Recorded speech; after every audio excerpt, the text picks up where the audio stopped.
Assalamualaikum warahmatullahi wabarakatuh. Kembali lagi di mata pelajaran Administrasi Sistem Jaringan. Untuk kali ini saya akan membahas bagaimana cara untuk menginstalasi dan juga mengkonfigurasi database server. Nah, perlu kalian ketahui yang namanya database server itu adalah sebuah program komputer yang menyediakan layanan pengelolaan basis data dan melayani komputer atau program aplikasi basis data yang menggunakan model client server. Jenis-jenis program database server yang paling umum digunakan oleh para administrator itu diantaranya ada Oracle, kemudian ada MySQL, ada juga Microsoft SQL Server, dan juga ada yang namanya PostgreSQL. Nah, pada praktikum kali ini kita akan memakai salah satu jenis dari database server yaitu MySQL. Di mana MySQL identik dengan sebuah perangkat lunak sistem manajemen basis data yang dapat digunakan untuk membuat dan mengelola database beserta isinya sesuai dengan keinginan kita. Dengan adanya MySQL, kita juga dapat menambah, mengubah, dan menghapus data yang ada pada database, di mana data yang dikelola dalam database akan diletakkan pada beberapa tabel terpisah, sehingga proses manipulasi data akan menjadi lebih mudah. Pertanyaannya, apa fungsi database server di sini? Nah, database server itu identik juga dengan tempat di mana user meletakkan file-file data yang diperlukan oleh sebuah website ataupun aplikasi. Nah, pada kesempatan kali ini, nanti database server kita akan kita gunakan untuk menampung yang namanya website atau file-file website dengan domain yang sudah kita buat, yaitu smkhti2.sch.id. Kenapa? Karena di sini tampilannya masih mode HTML, Hypertext Markup Language, ya, itu adalah HTML. Karena yang namanya halaman website itu bisa berupa dokumen HTML dan juga PHP. Nah, di sini untuk PHP-nya nanti kita akan memakai yang namanya PHP MyAdmin.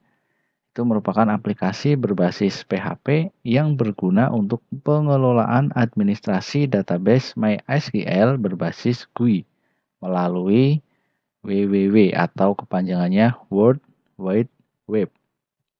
Jadi untuk mempermudah kita untuk mengelola database MySQL dengan basisnya GUI atau tampilan yang ada pada monitor dengan ada gambarnya, bukan tampilan CLI, yaitu tampilan yang biasa kita gunakan ketika pada server.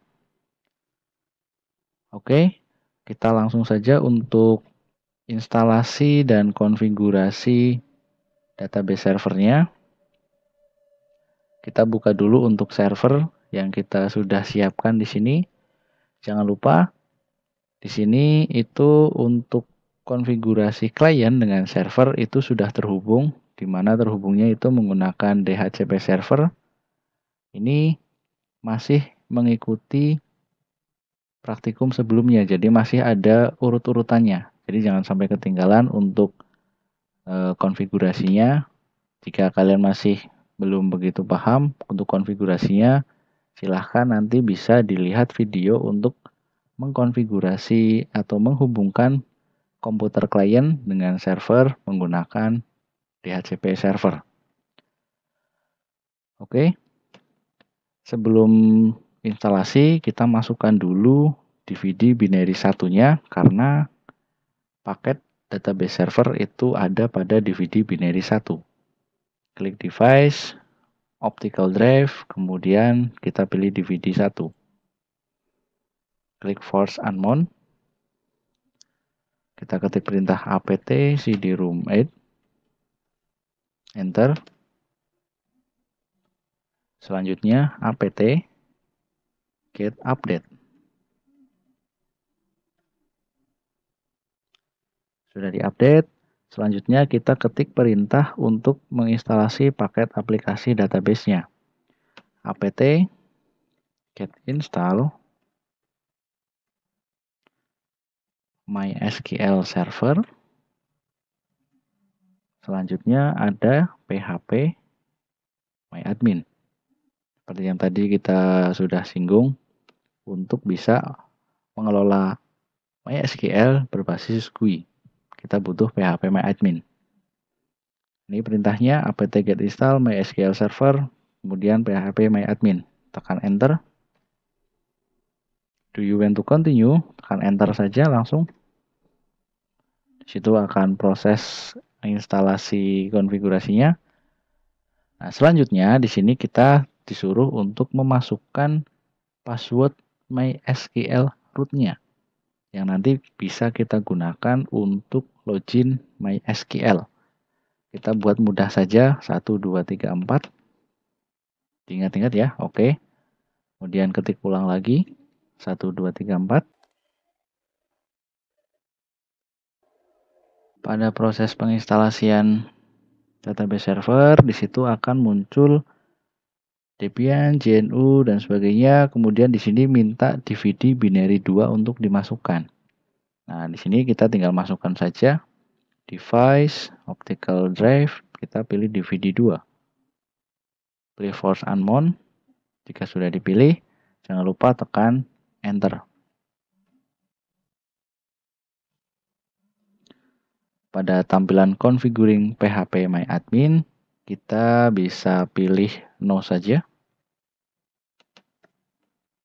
Nah, untuk web server yang akan dikonfigurasi, perlu diingat, untuk web server kemarin kita pakainya Apache 2.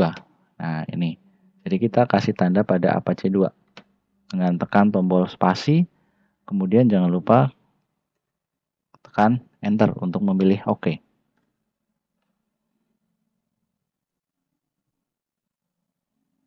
Di sini sudah selesai untuk instalasinya. Nah, jika sudah selesai, kita coba untuk mengecek status MySQL kita sudah berjalan atau belum. Dengan cara kita ketik perintah garis miring etc garis miring init.d. Selanjutnya MySQL status. Enter. Nah, di situ akan muncul tampilan aktif atau running. Ya, perintahnya di sini, kemudian muncul posisinya sudah berjalan. Dan juga posisi MySQL-nya sudah oke semua. Nah, di sini sudah siap digunakan. MySQL-nya sudah berhasil diinstal atau database-nya sudah berhasil diinstalkan. Sekarang kita coba untuk menguji database server dengan cara kita membuat sebuah database pada server. Nah, karena kita menggunakan server, berarti kita bekerja menggunakan perintah CLI, ya, Command Line Interface, atau bukan GUI atau nggak ada gambarnya.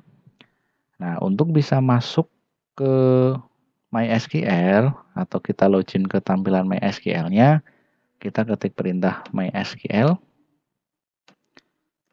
-u, kemudian root untuk login. Kita loginnya sebagai root. Kemudian -p. Tekan enter. Kita masukkan password yang sudah kita buat tadi, password MySQL-nya. 1 2 3 4. Oke. Di situ kita sudah masuk pada database server, yaitu yang kita gunakan MySQL. Selanjutnya, kita coba untuk membuat sebuah database. Misalkan kita akan membuat database dengan nama tkj_hkti2. Nah, perintah yang harus kita ketik adalah create, kemudian database, nama database yang akan kita buat, yaitu tkj_hkti2. Tekan titik koma tombolnya. Ya, untuk mengakhirinya kita pakai titik koma, kemudian enter. Nah, di sini query oke, berarti sudah ada satu baris yang dibuat database-nya. Nah, untuk membuktikan apakah database kita yang tadi kita buat itu berhasil dibuat, kita bisa ketik perintah show databases. Jangan lupa titik komanya. Enter.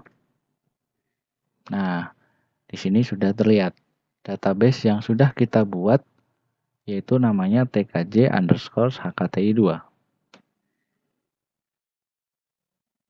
Nah, di situ sudah berhasil. Untuk keluar dari MySQL atau dari database server, kita tinggal mengetik perintah quit. Quit. Quit. Kemudian tekan enter. Maka kita akan kembali lagi ke tampilan root server Debian-nya. Ini pada posisi server, database-nya sudah berhasil dibuat. Nah, kita coba untuk membuat database menggunakan tampilan GUI pada browser di klien yang sudah terhubung. Nah, di sini kliennya sudah ada. Karena tadi kita sudah menginstalasi DNS server, di mana DNS-nya adalah smk_hkt2.sch.id, kita bisa gunakan ini, domainnya, untuk bisa memakai yang namanya phpMyAdmin untuk mengakses database server. Nah, untuk pakai IP bisa nggak? Tetap bisa. Jadi kalau misalkan kita belum membuat domain untuk DNS, kita bisa gunakan IP kita dengan hanya menambahkan garis miring phpMyAdmin. Kemudian tekan enter. Nah, di sini akan masuk. Pakai IP, misalkan ini kita pakai domain phpMyAdmin. Oke, sama saja ya tampilannya. Ini pakai IP, ini pakai domain. Misalkan saya pakai yang domainnya. Untuk login, username-nya jangan lupa kita pakai root. Kemudian passwordnya kita masukkan MySQL, yaitu passwordnya 1234. Enter. Nah, ini tampilan database server ketika kita menggunakan phpMyAdmin, tampilan berbasis GUI. Bisa kalian lihat di sini, tadi pada server sudah dibuat database-nya dengan nama tkj_hkt2. Dan di phpMyAdmin pun juga sama terlihat di sini. Ada tkj_hkt2. Sama ya. Berarti klien sama server juga bisa menampilkan database servernya. Nah, pertanyaan selanjutnya, bagaimana cara untuk membuat database pada tampilan GUI?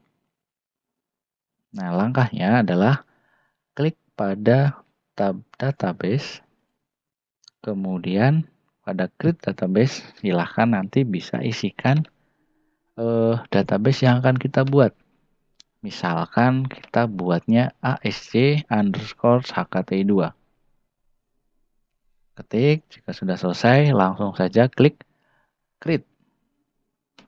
Database has been created. Berarti ini sudah berhasil. Bisa kita lihat pada sebelah kiri. Di sini sudah ada database yang dibuat barusan. Oke, itu untuk konfigurasi database-nya. Jadi, ini sudah bisa kita gunakan nantinya pada praktikum berikutnya.